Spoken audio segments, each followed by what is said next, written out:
Welcome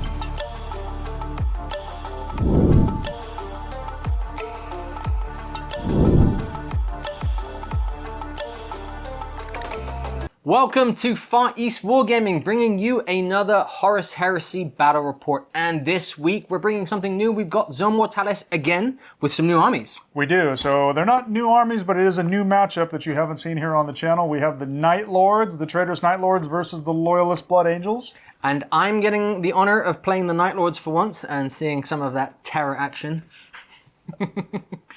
We've got something else for you that's also quite new. So some of you may know that here for Far East Wargaming in Malaysia, we do actually run Heresy events locally, including one event which was nothing but Zone Mortalis, 4 games over the course of one day.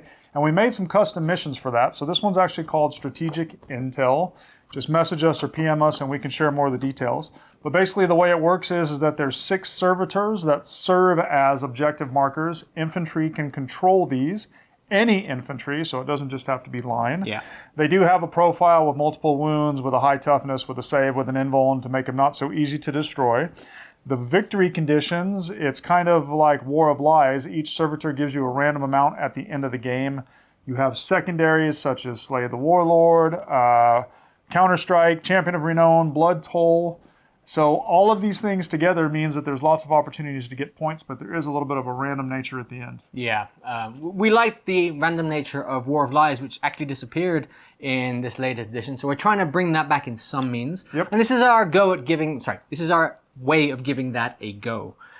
So yes, I'll be playing the Night Lords, you're playing the Blood Angels. I am indeed. And we rolled off and the Night Lords are going to go first. We get to choose in opposite deployments. And we'll be back with the Army Showcase next. Here we have 1,750 points of Traitor Night Lords running the Terror Assault Rite of War. Leading this force is a Praetor in Tartarus Terminator armor. He is wielding a Volkite Charger and a Paragon Blade, and also has Trophies of Judgment. For his Warlord trait, he has chosen Warmonger. Accompanying him is a 5-man Cataphractii command squad. 1 chosen has been upgraded with a Chain Fist. 1 has been upgraded with Lightning Claws. 3 have been upgraded with Power Fists, including the Standard Bearer. For elites, we start with a 2-strong Apothecarian detachment. 1 of the Apothecaries has been upgraded with a Warhawk jump pack and Power Sword. The other Apothecary is standard. For the second elite, we have a Contemptor Dreadnought with Kerry's Assault Cannon and Gravis Power Fist with inbuilt Graviton Gun. For troops, we start with a 10-man Knight Raptor squad. The Huntsmaster is upgraded with Artificer armor and a Headman's Axe. 7 of the Knight Raptors are using Chain Glaives and 2 are using Chain Swords.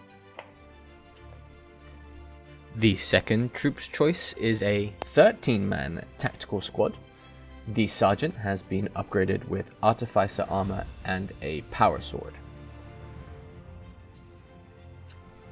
The third and fourth troop slots are 2 10-man Terror squads. Both squads have upgraded with a Legion Vexilla. The headsman in both squads has been upgraded with Artificer armor, Chain Glaive, and Hand Flamer, and 1 of the Terror squads has a Flamer. This rounds up 1,750 points of Traitor Night Lords running the Terror Assault Rite of War. Here we have 1,750 points of Loyalist Blood Angels running the Pride of the Legion Rite of War. Leading this force is a Praetor in Tartarus Terminator armor, upgraded with a Paragon Blade. For his Warlord trait, he has chosen Stoic Defender. Accompanying him is a 5-man Cataphractii command squad. All of the chosen have been upgraded with Combi Plasma Guns. 2 have been upgraded with chain fists, and 3, including the standard bearer, have been upgraded with power fists. For elites, we have a Contemptor Dreadnought with a Gravis Melter Cannon and a Gravis Power Fist with inbuilt Flamer. The second elite's choice is a 10-strong Dawnbreaker cohort. The champion and 4 of the Dawnbreakers have been equipped with Equinox Power Blades. 5 of the Dawnbreakers have been equipped with Falling Star Power Spears, and the entire squad has taken Melter Bombs. The first troops choice is a 6-strong Crimson Paladins squad. The Crimson Exemplar has upgraded to a Spear of Perdition. One of the Paladins has upgraded to an Eliastus Assault Cannon. And all of the Paladins have swapped to Sunset Blades. The second troops choice is a 12-man tactical squad. The Sergeant has upgraded with Artificer Armor and a Power Axe, and 2 of the Legionnaires have been upgraded with an Augury Scanner and a Legion Vexilla. The third troops choice is a 8-man tactical support squad. The entire squad has been upgraded with plasma guns, and the Sergeant has upgraded to Artificer Armor. Lastly, there is a 7-man heavy support squad, all upgraded with Eliastus Assault Cannons, and the Sergeant has upgraded to Artificer Armor. This rounds up 1,750 points of Loyalist Blood Angels running the Pride of the Legion Rite of War. Here is the terrain for our Strategic Intel Zone Mortalis mission. And as you can see, we have 6 servitor objectives on the battlefield. These will be roaming around randomly until they are secured by the respective sides here. We've tried to keep the terrain pretty exciting, not too symmetrical, but those are the 6, 4 down the middle and 2 on the wings here. Our deployment zones will be opposite corners from each other, so it should be interesting. And everything is outflanking, everything is flanking, so the flank is from all sides.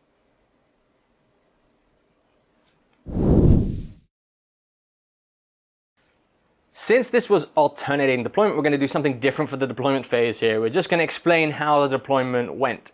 And since I won the roll-off and got to choose and decided to go first, I deployed my Contemptor first in one of my corners. Next up was Jason. Yes, so because his Contemptor was over there and there's a limited amount of double doors, I decided to put my Contemptor in a similar position over here to take advantage of the fact that I am going second, which means if his Contemptor makes it out of those doors, I will be able to shoot him when I come around. Then I had to deploy my second unit, and I decided to go for my 2-point command squad, having spent 4 points of my 6 to deploy there. And that was really all I was going to deploy at the initial stage. Yeah, because you had some infiltrating shenanigans with your terror squad. So for my next deployment, I elected to put the Crimson Paladins over here to give them options, either going at the Contemptor, the terror squad, or the command squad. And because I'm playing Pride of the Legion, that was a 1-point troop choice in terms of reinforcement points to deploy.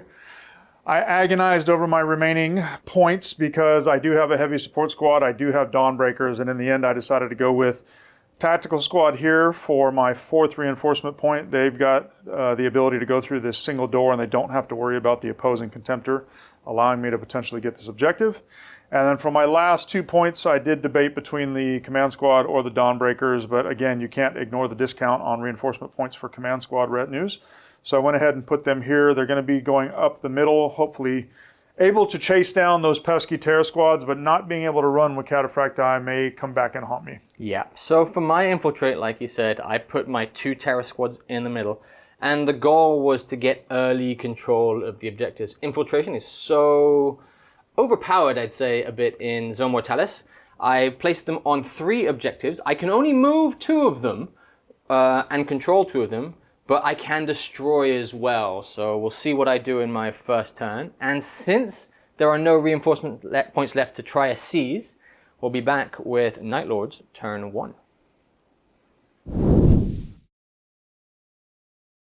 At the start of every turn, including game turn 1, the servitors that aren't in control move 2d6 in a random direction. This servitor fled towards the edge of the board here, closer to the Night Lord's Contemptor. The servitor in the middle here decided to flee just directly towards the board edge. One of these servitors wasn't in control, and it was the one in the middle, but he just ran headfirst into the wall there, so he didn't go very far. And the servitor on the other side also ran directly towards the board edge there, 5 inches. That's the servitor movement for turn 1. Night Lord's turn 1 next.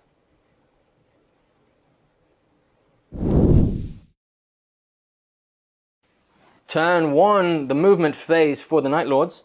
And we started off pretty simply. The Contemptor decided he did not want to open a door to have nothing to shoot at and potentially face a Contemptor's melter gun on the way back there. So he ran as far as he could to open a door, and since you ran, you can't open doors as well. So he is stuck behind that door there. My 2 infiltrating units here decided that they were going to sneak away with their objectives. And since they're holding an objective, one of the servitors here, they can't run, they can just move. And whoever is controlling it can't shoot either. So in this case, it's the guy at the very end. And in this case, it's actually my sergeant who's in control of this. We'll see if that's a good idea. He might pass that parcel along to other people here.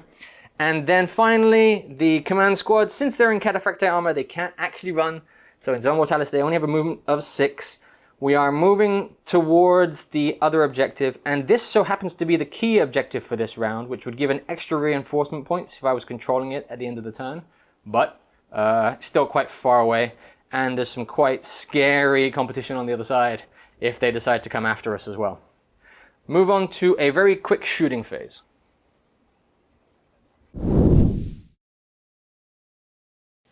A very quick shooting phase here. What we were trying to do is whittle down some of the health of this servitors. Each of the servitor has 5 wounds and a toughness of 5 with a 3+5++ save. And with all the Volkite here, we only managed to whittle off 1 wound. Some very good saves. I think we had 7 wounds there, and so only 1 went through. We'll move on to the turn 1 for the Blood Angels. Turn 1 for the Blood Angels, and summarizing movement, I really kind of had to think a little bit about which way I wanted to take the Crimson Paladins. I did debate going either towards the side edge or actually towards the double doors and the Contemptor. But then I realized that I can't do that, otherwise the Night Lords are just going to keep running back into their corner like cowards with those servitors. So I've elected to come out this direction, but also position myself that if the command squad comes around the corner, I can get some tasty Elastius assault cannon assault shots in just a moment. Coming over here to this corner, so because the tactical squad really needs to go and do something about getting an objective, otherwise I'm going to be down thanks to the Terror Squad infiltrate. They went ahead and came through this single door. They're pretty well protected for the time being, and they're going to be able to come and hopefully get this servitor in the next turn. The Contemptor move as far possible as he could through the double doors, but I also position myself because I am going to take a cheeky shot on another set of doors in just a minute.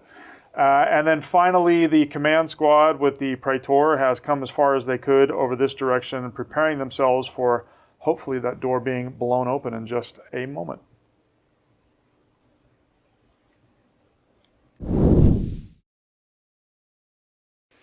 So to summarize both shooting and assault for the Blood Angels, I actually decided to do something a bit cheeky, which is instead of shooting at the door like I originally planned with the Contemptor, I elected to declare a lot of assaults. The reasoning being that I could use the free movement given to me by the charges to get me further up the table and hopefully closer to those cowardly Night Lords that are attempting to run away. So here, these 2 units declared a charge on the door. The only unit that made contact was the Praetor and the command squad. But again, I got the advantage of free movement to get both of them further up. And then I did the same thing over here with the tactical squad declaring a charge against the Servitor. Now I am taking the risk of actually making a successful charge and then accidentally destroying the thing in combat, but thankfully I rolled just low enough with a 6 to only go forward 3 inches and not make contact with the Servitor itself, but get the advantage again of the free movement. So got to do what you can since the Night Lords want to play peekaboo and run away, and we'll come back with Night Lords turn 2.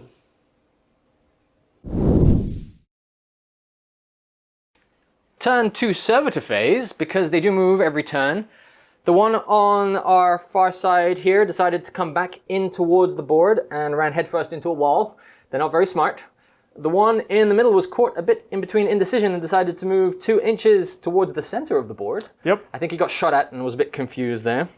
The other Servitor over here decided to move further again towards the board edge. And then the final Servitor, the one that was being charged, I think decided to flee, but he can't flee off the board, so he just stayed put. Yep, that's correct. He deviated directly towards the board edge and he's essentially already there, so no movement.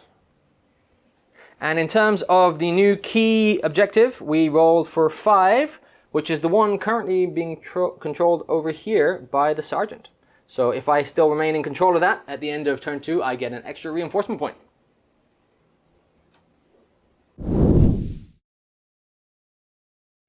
Night Lords turn 2, and since I got 2 reinforcement points at the end of turn 1, I decided to bring in 2 units, and I first started with a tactical squad for 1 reinforcement point to come in on my table edge in this corner, and they decided to move the full distance they could and open a door. If they ran, they couldn't open a door, so they just opened it.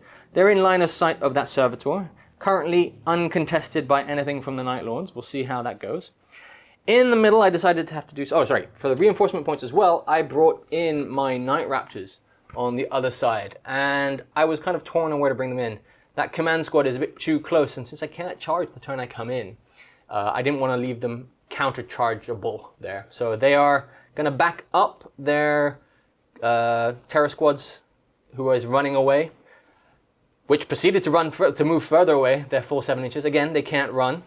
The same happened for our terror squad in the middle. Because it's so congested in this side of the board, that command squad would have just had to open that door and had multiple options on whom to charge.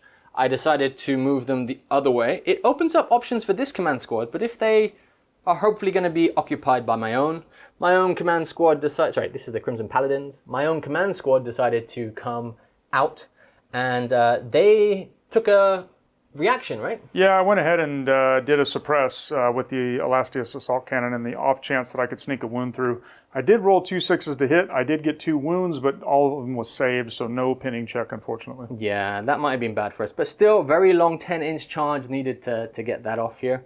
The Contemptor came into the center of the board, and I've got a choice of shooting this guy, then potentially making him flee away from me, or I could try a very long 10-inch charge again, or I think it was 11 maybe. Very long charge. We'll see what we decide to do in the shooting phase here.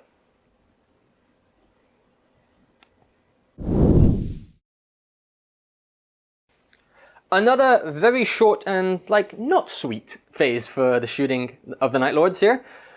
We decided first off to start with the Terror Squad here, and they shot their Volkites once again at the Servitor in the middle. It took another wound from all of that Volkite fire. It's actually surviving pretty well. Its shields and shielding is doing very well. The question came for the Contemptor. Do I shoot the opposing Contemptor and allow him to have his deviate, which is the reaction in the shooting phase for Zone Mortalis? Displace. Oh yeah, displace. Yep.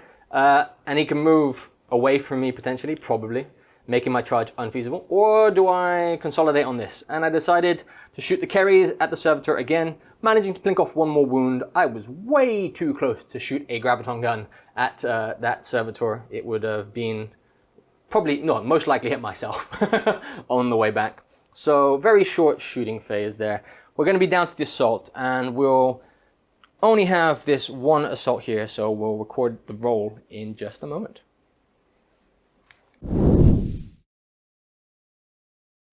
There's only 1 charge, and it's a vital one I kind of need to get off. This command squad versus the Crimson Paladin here. And since I've elected to charge, have you elected to do a reaction? Yeah, this is the only charge that I see, so I'm going to go ahead and brace. I mean, they're stubborn 10, they're probably not going to break anyhow, but if I fall back, that actually would be really good because then it might take you out of charge range. So here's the brace on a 10. So you're passed. Oh, fear? Fear doesn't affect it because I'm stubborn. Ah, yes. It does not affect it by stubbornness. And then now I have a 10-inch charge. I need to see if I can get a 10 here. No, that is abysmal 5, so we'll inch forward and be back with turn 2 for the Blood Angels.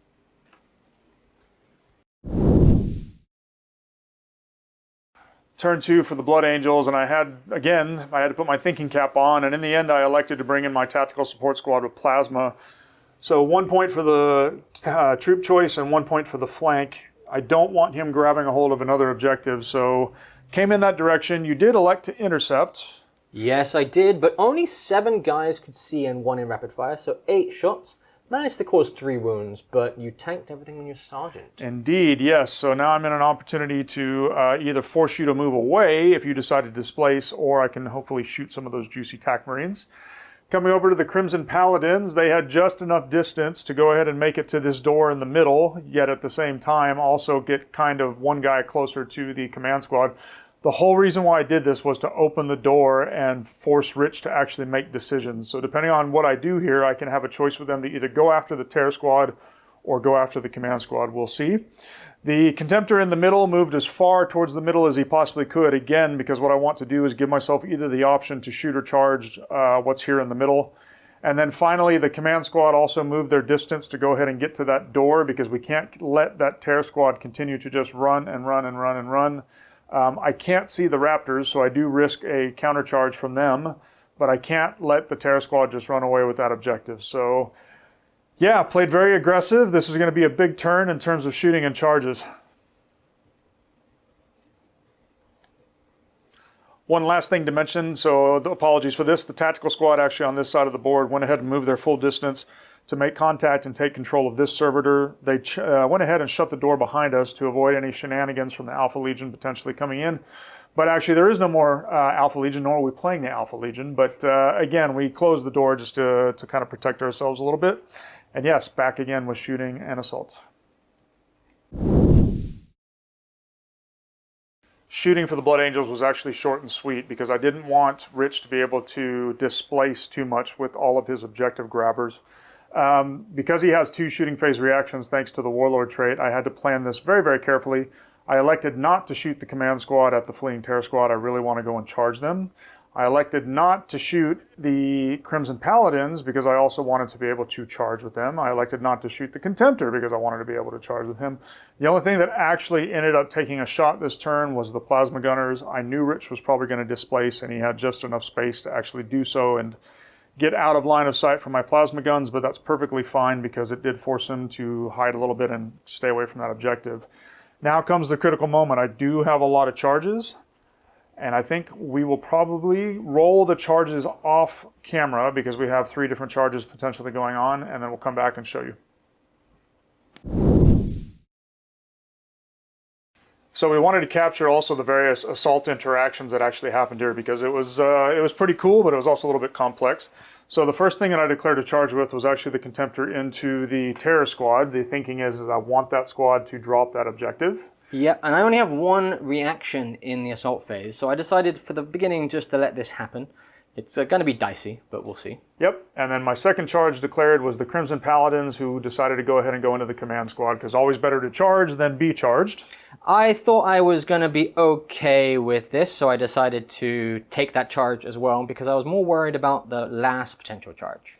The last one was the command squad declaring a charge against the cowardly Terror Squad, and you did something interesting. I declared my advance reaction, which allows me to flee, and I flee towards my table edge, but I do regroup before I leave the board here. So I managed to flee a big 10 inches, which definitely put me out of charge range. But you are allowed to redirect, and you decided to redirect to where? I redirect into the Servitor, because the thinking is that I'm going to get charged no matter what. I didn't have enough actual distance to declare a charge against the Terror Squad because they were outside of 12. So yeah, I might as well destroy that Servitor and make sure that nobody can have it and position myself even further up the board. the assault for the Blood Angels, and we had 3 to resolve. We did that off camera. So the first one was the command squad that redirected into the Servitor. Even though that was the priority Servitor that would have gave me an extra CP, I did go ahead and kill it. Obviously, all those fists and whatnot are just going to just mince that thing. So yes, killed it, and then we went ahead and did our consolidate after that further back, just to kind of make things a little bit more difficult for the Night Lords and gum things up.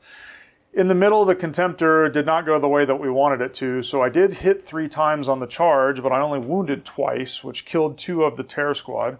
But the Terror Squad, because you have so many attacks, so many of your chainswords with Shred, and you outnumbered me, you actually did 3 wounds to my 2, and you won that combat. Yeah, I was lucky there. It was a risky one, and the dice gods favored me. And the last one also, unfortunately, did not go my way, so the Crimson Paladins charged in there. I think you issued a challenge with a regular guy. I did issue a challenge with just one of my Power Fists, because it is a command squad, and you accepted with your Sergeant of the Crimson Paladins, right? Yes, so the Spear of Perdition, which is probably the worst of the Perdition weapons, unfortunately, because it doesn't have breaching or rending. I did manage to hit and wound, and it is brutal too, but you only failed 1 save there. And then your Lightning Claws didn't do anything, and then I swung all of my various blades, my Sunset Blades. The net result was I only killed 1 of the command squad, and in return, I think you punched me.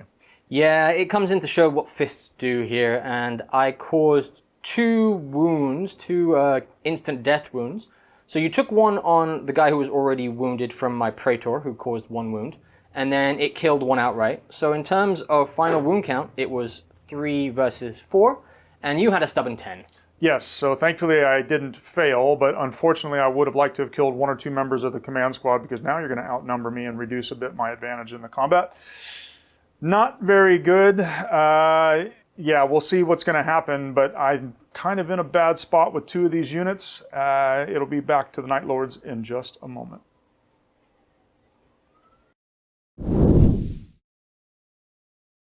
So the Servitors, their random movement at the beginning of turn 3, so this one just basically kept going into that wall, didn't really benefit either one of us. They are looking a bit stupid, I won't lie. They are in the middle. This one that was here next to the Contemptors basically ran into the back of the Contemptor and just stops there. But again, because only infantry can control the Servitors, it's still uncontrolled.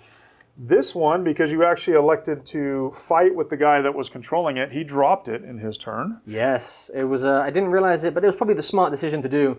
More attacks were needed in this combat.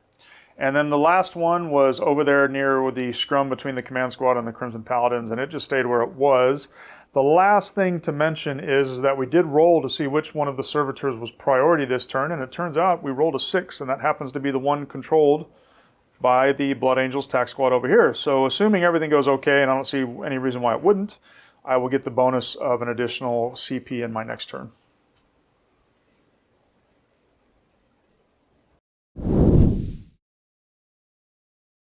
We had a critical movement over here, and it was basically the Night Raptors moving to get closer to the command squad, and I elected to go ahead and suppress.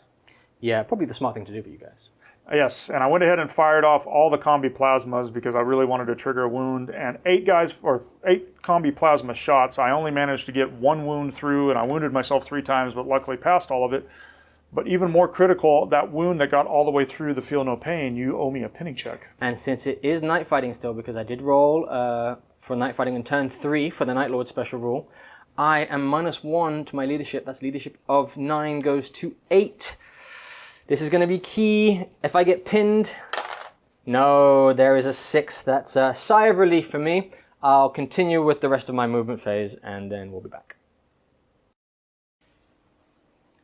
So after the movement phase reaction from the Blood Angels here, I moved the rest of this. So the Terror Squad, who now really don't have much to do, decided to run their full distance from their table edge towards the door. Since they ran, they can't open the door. Don't really need to open the door just yet. We need to give some reinforcements. I don't think they'll need backup in terms of combat, but we do have something to secure over here. And since we've lost a few objectives on the board, or at least control of them, it's going to be about fetching them. In the middle here, our Contemptor, because there is a Servitor who has moved in the way and stopping him from charging, had to move around the Servitor to try and get opportunity to charge the back of the Contemptor. I think Contemptor on Contemptor fun is required to break this deadlock. I was lucky in the first round to be able to survive that. I think I need to get rid of him as fast as possible with, I think he has 4 wounds remaining. 3 left, 3 left. 3 left. And then finally, on this side, I moved my tactical squad through the door. They are in control of the Servitor now, but there is a plasma squad in front of them. And since I don't fancy being shot at, I think I will have to look at the assault phase to be able to do some damage to them. There will be no shooting because I don't want anything to move further away from me at this point. So we'll be back with the the Night Lord's assault phase in a moment.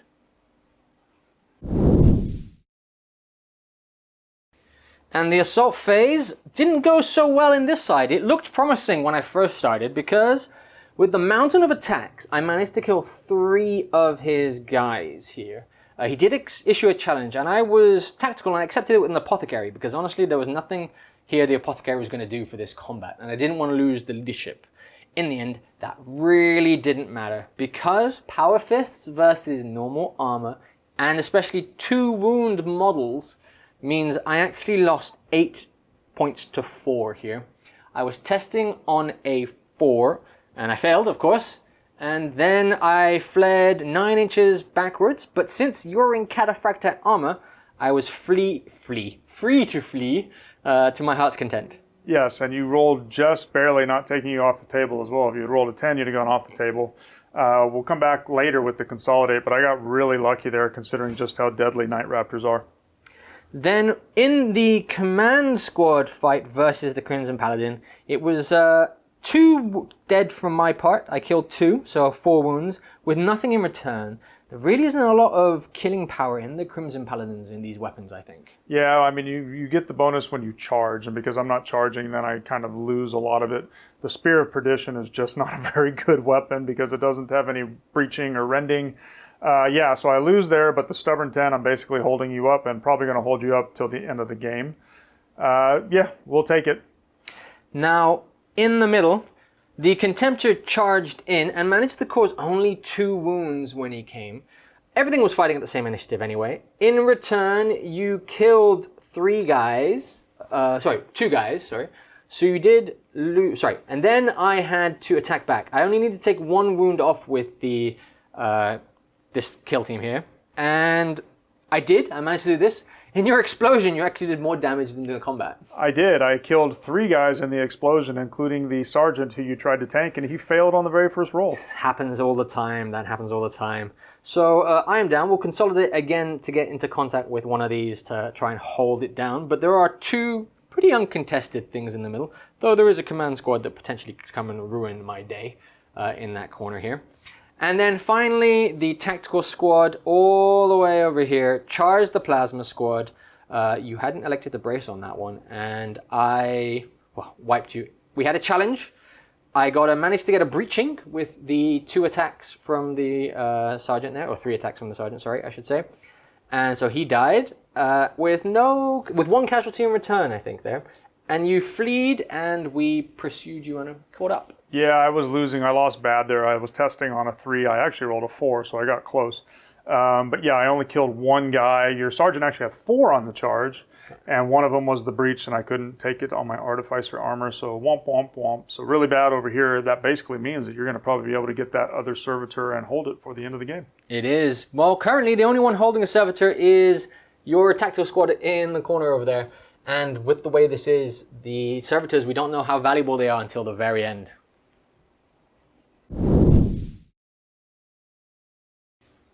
Turn 3 for the Blood Angels, and desperate times call for desperate measures. I had no choice but to bring in the Dawnbreakers. Now remember, we have the 2 opposite corners, so technically that side is also my deployment zone.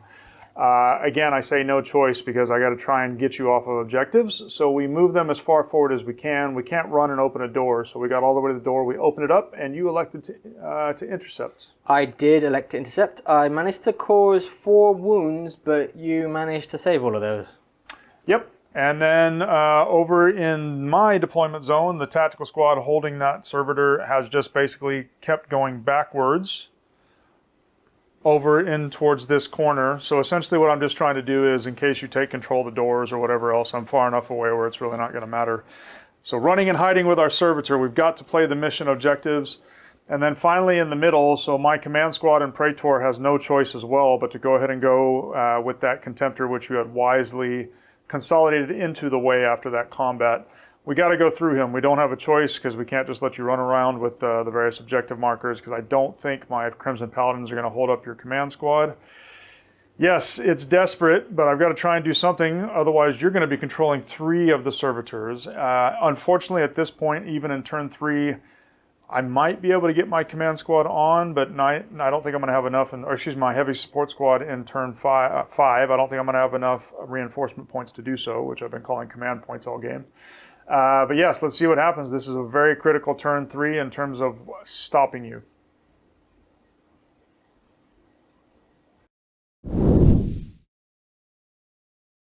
Shooting was really quick for the Blood Angels. The only thing that was going to shoot was the command squad into the Contemptor, just to see if it's going to make you displace or not or anything like this. 1 combi bolter and 1 remaining bolter, because the combi plows was already fired, no damage. So assault phase coming up.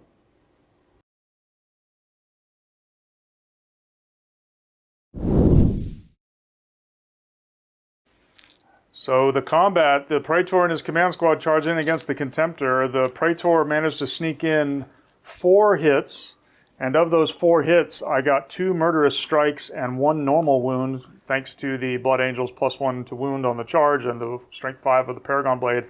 We're going to film these saves because those murderous strikes, I might actually kill this Contemptor. Let's see what happens. Yeah, these are all invulns. Each murder strike is D3 wounds for Contemptors, right? Yep. So we'll start with the 2 murderous strikes. I need 5s. That's not through at all. And then I have just a normal 5 up to save that I did save. So if you roll 5 6s on 2 of these dice, this Contemptor is gone before he even gets to strike. 6 wounds. Let's see what happens. No, not meant to be. So 3 wounds go through. And then we'll come back with the rest. So after the results of the Praetor's rampage, we did 3 wounds, and then we went ahead and finished the rest of the combat. Thankfully, we didn't take anything in return from the Contemptor. The Fist and the Chain Fist, where they were trying to get those last 3 wounds, but we could only get 2. So we did win the combat, but it would have been nice to kill that Contemptor and free them up. That Contemptor was shook after the first. He couldn't hit any of his 3 attacks. Yes, yes. And then there was one more combat, which was, as you would expect, the Praetor swung first because of his higher initiative. This Paragon Blade finished off the gentleman with the shield, and then my guy with the Perdition Spear sucked it up. Yeah. He failed to do any damage towards me at high initiative, and then that's what happens with 4 Power Fists coming at a lone Terminator. So yes, I'll be able to consolidate onto the point, which is a good thing. Very concerning in the middle here, but we'll be moving on to turn 4.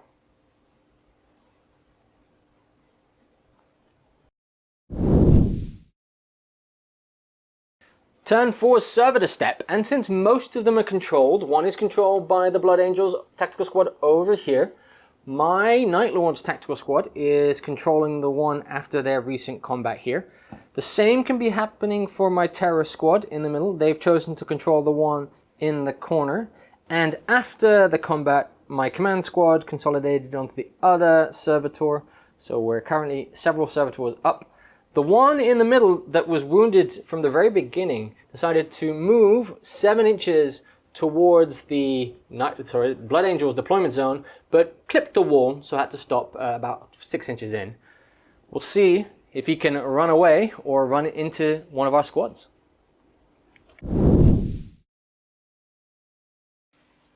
Turn 4 for the Night Lords, and before anything even started, we decided to spend one of our reinforcement points to try and control the doors. We needed a 3+, and we were successful in this.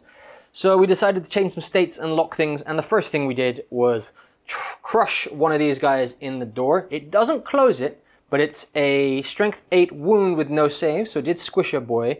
And the door is destroyed, so it's an open pathway, but it does put him a tiny bit further away. In terms of the states of the other doors, we actually closed off and locked the door from over here, basically locking every single other door that was there, since now we're in control. Then at the start of our turn, we rallied our Terror Squad. They managed to rally successfully and move back a tiny bit. I think, honestly, they're kind of out of play now. They're a bit too far for anything, but we'll keep them around. Then it came down to movement for the rest. And it was a bit of a debate here, what I wanted to do. I was very tempted to move my command squad to try and support this Contemptor, who I don't think is going to be alive for much longer. But then if we thought about Blood Toll and HQs and Warlords, it's a dangerous option for me here. And so we decided to run the other Terror Squad to act as a block, whilst our courageous Night Lord's Warlord takes the objective away from any potential pursuit there. Well played, Night Lords. Well played. So very, very thematic there. The other Terror Squad moved with their objective Servitor towards just away from the command squad. We just need to try and get away there. And priority? Yeah, priority was a 6 again. Priority was a 6, so you are actually getting another extra reinforcement point if you control that, which you are likely to at the end of your turn. Yep. And then finally, my last squad here, they took their objective and they hightailed it backwards as far as they could. Their goal is to get through that door and close it in the... I think these are not Crimson Paladin, these are your Dawnbreakers. In the Dawnbreakers' faces and flee away from them. So we'll see what happens in a shooting phase, but I honestly don't think there is any shooting to happen. We'll move straight to the assault phase.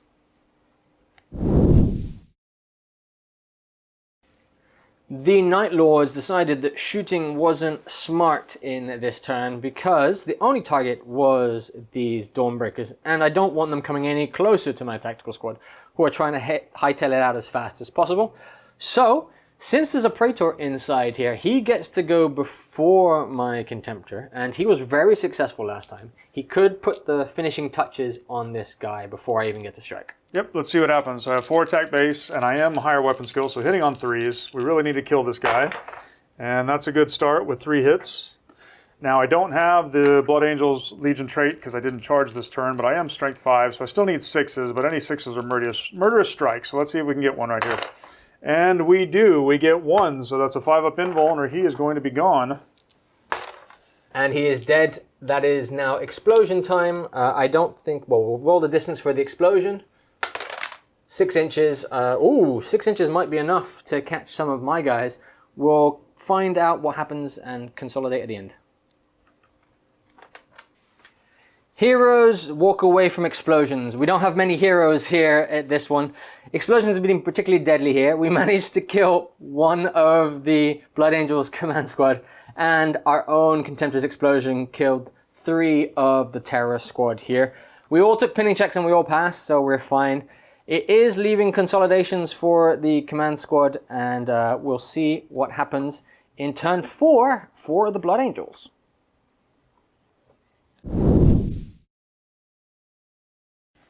Turn 4 for the Blood Angels, and we started the movement by moving the Dawnbreakers over here, hoping to tease out a reaction, but no. So it's still going to be a long charge. I've got at least 10, but there is a chance, but we'll see what happens. In the middle, I have my remainder of my Praetor and his command squad. They're trying to go and slow down that Night Lord squad with the Servitor. We did take a suppress from your other Terror squad, correct? Yep, and I managed to get 3 6s, which was 3 precision shots as well, thanks to some rerolls from the preferred enemy infantry there. And caused 3 wounds, but you managed to save every single one. Yep, and because I only had 3 reinforcement points, that's not enough to bring on the heavy support squad. I'm taking advantage of the fact that this turn I'll score 3, since this is the preferred objective over here, giving me 6 for my turn 5 usage, and hopefully it'll put that heavy support squad in some place useful. I'm probably not going to have any shooting just because I don't want to displace anything, so we'll come back and see if we can make a couple critical charges. So as this is a critical charge with the Dawnbreakers, we've already measured, we have a 10-inch charge. Let's see if they can actually make it in. You elected not to brace. No, I'm going to hold my 1 reaction because I think this is a long charge, but also that if they do make it successfully, there's really nothing that's going to keep these guys alive. Okay, so let's see what we roll. It is a 10. Oh there is the my 10. gosh. I can't believe that that actually happened. So we'll move those guys in, and we're going to go over here. I'm going to brace first. Okay. So my brace is not successful. That means I flee backwards a bit. I think I flee back D6 inches. That's correct. And then you auto rally. Auto rally. So this might add a bit of distance. 3 inches. Okay. So I think we're going to do a 5-inch roll for that. Yep. Let's check the charge. It is a 6, so we are going to make contact. Yep. And we will come back and show you the results of the assaults. Summing up the assault phase for the Blood Angels, the Dawnbreakers elected to use the Sunrise Blades to get the Sudden Strike 1. So basically everything we had with the Spears doing reach, the Sunrise Blades doing Sudden Strike, we struck before the Night Lords, and actually all of them were killed in the mountain of attacks that came at them, all at AP3 or potentially AP2 rending. We don't have enough distance to actually consolidate onto the Servitor, which is back here kind of behind, so I won't be able to take control of that. In the middle, the command squad charged in. We managed to kill 3 of the Terror Squad, including the Apothecary, which was smartly chosen by Rich because he couldn't get the Feel No Pain from the Fist anyhow, or the Murderous Strikes. We did take a wound on the Praetor in return. You did flee, but you didn't die, so that's actually pretty good. I will be able to consolidate onto one of the Servitors in just a minute. Yeah, it's going to, I think, come down to the wire. I'm barely hanging on, but anything can happen.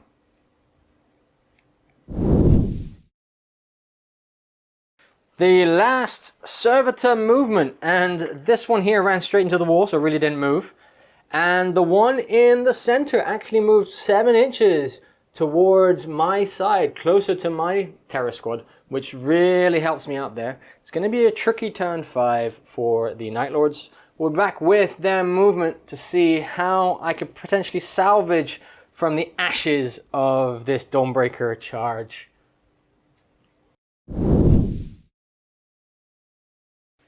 Last turn for the Night Lords, and we tried to close the doors because we wanted to crush this guy here, but we rolled a 1 and didn't manage to control them, so it is remaining open for these guys.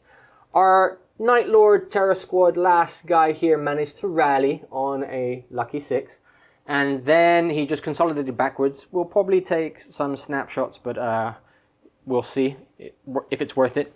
Our Terror Squad moved forward their full 7 to control this objectives, and we've decided I think it's probably best to try and shoot as much as possible into these guys.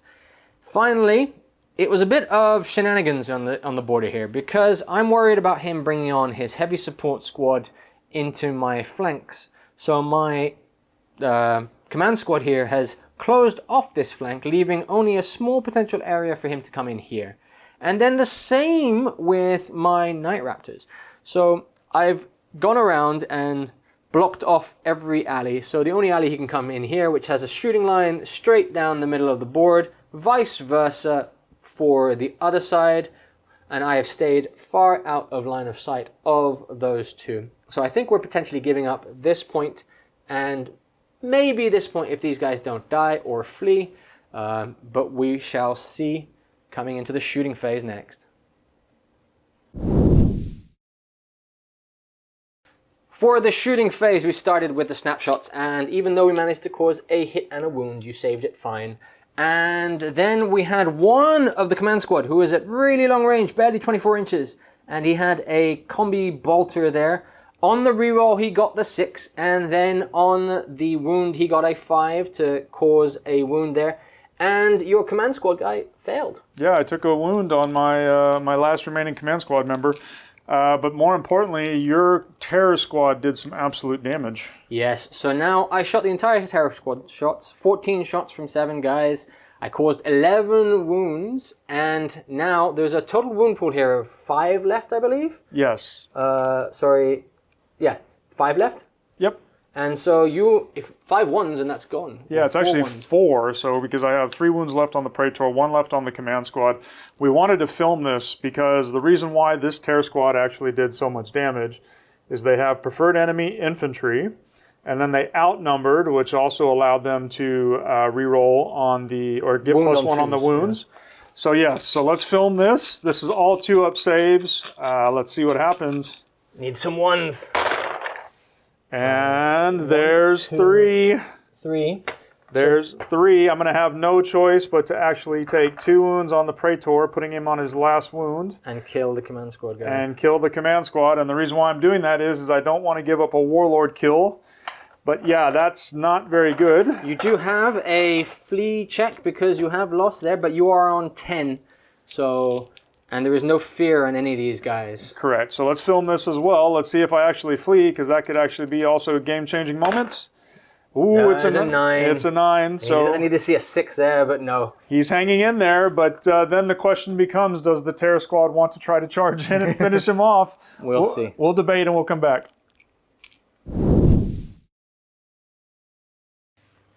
It's the last turn. It's the Night Lords. So we are going to do it. We caused more damage than we thought with this shooting, so I think it's worth the risk in taking this Praetor out with 1 wound left, even though he will get to strike me first.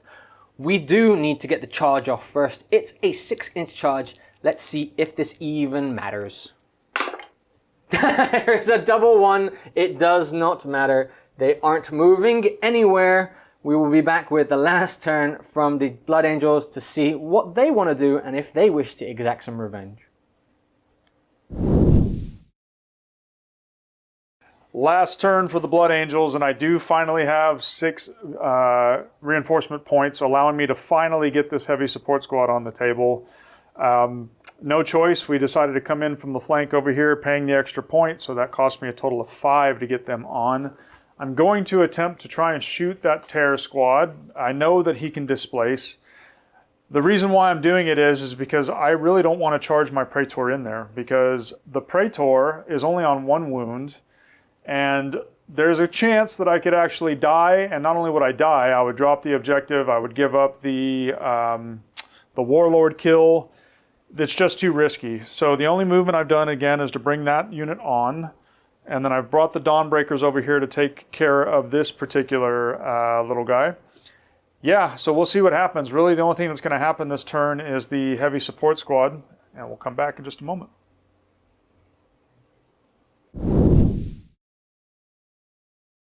Last turn, we're going to combine the shooting and the assault phase from the Blood Angels. Even though I knew that he was going to displace, this is basically the only thing that I could do with these guys. There was nowhere else that I could really bring him on the table. He did elect to displace, and after the displacement, I don't have any line of sight actually into that Terror Squad anymore. Again, as I mentioned at the beginning of the turn, the Praetor, since he's only sitting on 1 wound, I really don't want to charge him in there. I'm content to actually let the dice be what they may, and not risk it all for a biscuit and then just lose it at the very end of the game. So we're going to come back for the post-game, and actually during the post-game we are going to roll live the value of all these various objectives, and we're going to total everything up, because there was a lot of secondaries, and we'll talk all through it in the post-game.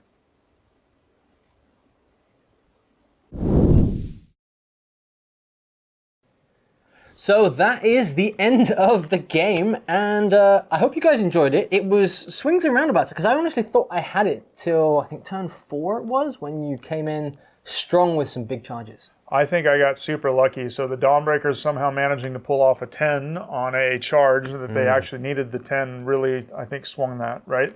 Because I think if I don't do that, then you're basically just going to keep running away, and I'm not going to be able to catch you, and then you're going to be sitting on at least 3 objectives, Yeah. and I've only got 1. So that was probably a big game-changing point, but it's still actually very close.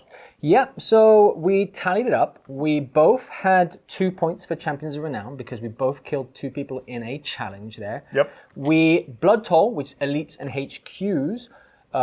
Since your Warlord is still alive, your HQ is still alive, because the command squad counts is a retinue, right? Yep. So we both had just the 2 Contemptors that died. So we're 3-3. And this also explains why some of you may be asking why my Praetor didn't charge in there at the end or do something like use the advanced reaction. Because of exactly this. I could have gave up a Warlord kill. I could have gave up a Blood Toll kill point as well. That's exactly why I didn't charge in. Yeah. And then now it comes down to the Servitor and the value of them, which is following the War of Lies from Heresy 1.0, Yep. where each of them has an unknown value. On the roll of a 1, they are -1. Yep. On the roll of a 2 to 5, they're worth 1. Yep. On a roll of a 6, they are worth 2. So you have 3 servitors. I do. I have 3, and you had 2. I have 2. We're going to roll them now to find out, and maybe you roll first to see if I even have a chance. Well, why don't we? Let's drag it out a little bit. Let's roll one at a time. Okay. I'll start. So Okay. here's my first roll. Oh, And it's a 1. that's a negative. That's a negative, so the score is currently 2 to 3. We'll roll my one.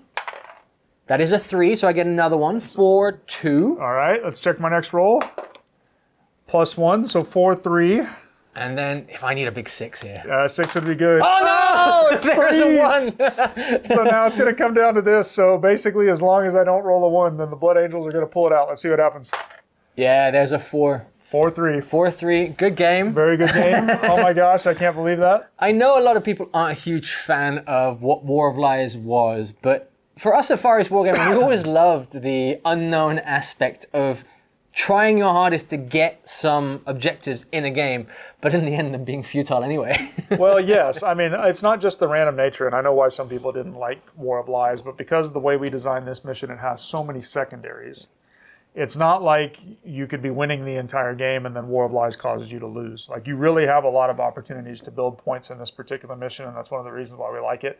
But I do like the random nature because war and fate is fickle. Yes. Well, look, now that we know you have won this game, who was your man of the match? I gotta say it's probably the Praetor and the command squad because they somehow managed to take the charge from the Night Raptors. They somehow managed to kill the Contemptor. And then they stuck all the way alive with just the Praetor at the very end, holding an objective and, making a general nuisance of themselves. So I got to hand it to them. They actually did really, really well. I've got to agree with you there. They took a lot of punishment and did quite a lot of damage, killing, basically two units getting out of the way there. Yep. For me, I was torn because I think everything did a bit of everything there in terms of the scoring, but the command squad and my Praetor as well as my man of the match. They took on your Crimson Paladins. I was actually a lot more afraid than I think I should be of those Crimson Paladins. I don't think they were as deadly as I perceived them. Yeah, Perdition weapons, they're not the greatest thing in the world. I mean, yes, they have Brutal 2, but like the Spear of Perdition, doesn't have any way to get to AP2. The Sunrise Blades are not bad, but they're only really good on the charge, triggering the Blood Angels Legion trait. In a war of a slugfest against things like Power Fist, that unit just doesn't really hang on very much, unless they're going against regular termies. But you with a Command Squad and a Praetor, it was just really a matter of time until they got worn down. Yeah, I think just Command Squads in general are very strong. The higher weapon skills, especially the Cataphract Eye Armor, the 2+, 4+, 2 wounds, very durable, inexorable, Inexorable 10 now with the standard bearer inside there, and the Praetor, of course, for this. They're just a very reliable unit, and I like Power Fists over any of the other weapons available. Other Thunderhammers, but again, you're sinking more points into there. Power Fist is just a very reliable weapon. AP2, instant death. You tend to take them against other 2-wound models where that instant death really comes into play and getting an AP2. Yep. So even when you were getting Brutal 2s on me, on 2+ saves, none of them instant death, I wasn't too worried. I could take a wound, and I did take a wound, but I didn't die in these challenges here. Very, very strong units. I was very disappointed with my Night Raptors, because I played against them, and they hurt. They hurt a lot. And they did do a lot of damage to the command squad. They killed 3, but they're just so durable that Power Fist on the way back just whacked. Yeah, the Night Raptors are just absolutely nasty with how many attacks that they can generate, especially if they charge something that's pinned or fleeing or something like this and triggering bloody murder. You've got just so many ways to hit, and then you get so many ways to wound with the Legion trait and the chain weapons and whatnot. I think it was just bad luck because you killed a lot of wounds on that charge in, but I swung and hit with a lot of Power Fists in return, and that kind of swung it because they were also 2-wound models that I was killing. I do think we had the Bloody Murder wrong for that one combat there. First round of that combat, first round of that combat, so we did make a mistake. Again, it didn't really matter in the end. I don't think it affected the combat in general. I was going to lose that in any case. And yeah, the Terror Squads were fun. I like Zone Mortalis. I like the change up. I like the tactics we have to play in this. It's a different change of pace from a full game. reinforcement points, I'm still torn about, I won't lie. I like the mechanic, actually. Even though my heavy support squad couldn't get in all the way until the very end, again, the whole reason why I was taking the heavy support squad is because it's very flavorful, but also this Blood Angels army is more designed for Day of Revelations with lots of jump packs. So a little bit more limited on what we could have actually taken. Yeah. But no, I don't mind the mechanic. The only thing I think is that it's maybe better at 8, if I had to say, instead of 6. Yeah. Starting with 8, or more ways to generate them, such as what we did in this mission, where there was a random servitor each mission or each turn that could actually get you an extra reinforcement point. Yeah. Which I called command points during the entire game. So I'm sure somebody's going to leave a comment about that. Yeah, I mean, I don't mind the mechanic at all. I do think it needs tweaking, but I absolutely despise 4-turn games, and I will fight anybody on that. Yeah, so we played this at 5 turns. I think Zone Mortalis now is 4, then maybe a 5, and then very unlikely to be a 6. We still prefer just the straight 5, at least straight 5 there. 4 turns, especially when you're bringing in things late, they really don't get a chance to really do much. Especially, well, like you saw, you came in turn 5 with a unit that didn't manage to do anything. Yes. Again, I don't think it matters too much if they're not on the board because kill points aren't a thing in Zone Mortalis, but yeah, still not nice to have a significant point chunk just sitting off the board. Well, I guess the last comment I'll make on this, the reason why I don't like the 4-turn games in Zone Mortalis is it encourages you to basically build a very specific kind of list. So, for example, both of us have Cataphracti Terminators. In a 4-turn game, there's a good chance that they don't even reach combat because they can't run. Yeah. Right? Everybody plays Pride of the Legion. Everybody takes command squads. So most Zone Mortalis lists look exactly the same, and that's one of the reasons why I don't like 4-turn games and why I think the reinforcement point mechanic needs to be tweaked. But I do like the concept, so I don't know. Yeah, well, let us know what you think in the comments. We're always happy to have some debate and discussion there. I think you're right. We could probably tweak this by adding a few more reinforcement points at the beginning. But then again, for a force like I had, if I had 2 more reinforcement points at the beginning, everything would be on turn 1, which is, again, how we weigh it. I'm not a huge fan of when the points are skewed as well, because it unfairly advantages one side, and reinforcement points are so key in this. I think there's one mission in the core missions for Zone Mortalis that has the defense with more and the attacks with less. Defender gets 8. And then I think you should, first off in that mission, I think it should be the other way around because you have to move so much further as the attacker than the defender does. Yeah. But I'm sure there was some reasoning for that. But anyway, it was a really fun game. I enjoyed playing. I enjoyed playing against you again one more time. I just thought it was very close. Swings and roundabouts. I honestly thought I had it firmly in the bag then. I thought you did too. Again, it was that one charge, and I guess that's also the sign of a really, really good game where it can swing at the very last minute on some sort of key pivotal moment. So I enjoyed the game as well. I'm glad we had another opportunity to play after a few weeks. So yeah. Yeah. So look, from us at Far East Wargaming, thank you very much for tuning in. Like if you haven't already, subscribe if you haven't already to get notified of our latest releases. We're releasing battle reports and Heresy Thursdays on a regular basis. We're always happy to have discussions. If there's something you want us to do next, a particular matchup, let us know. We can try and accommodate that. We have most of the forces, well, I say Jason has most of the forces there, but we have in our community in KL a lot of forces and access to a few of those. We'll see if we can bring that on. So do let us know in the comments. Yes, absolutely. So currently in the pipeline, we've got White Scars, we've got Raven Guard, we've got Mechanicum. All 3 of those forces are actually very close to being playable. Maybe some only in Zone Mortalis, but give us a shout or a comment. We enjoy all of that. Tell us what you want to see, and we're more than happy to try and bring it to you. And we will catch you on the next one.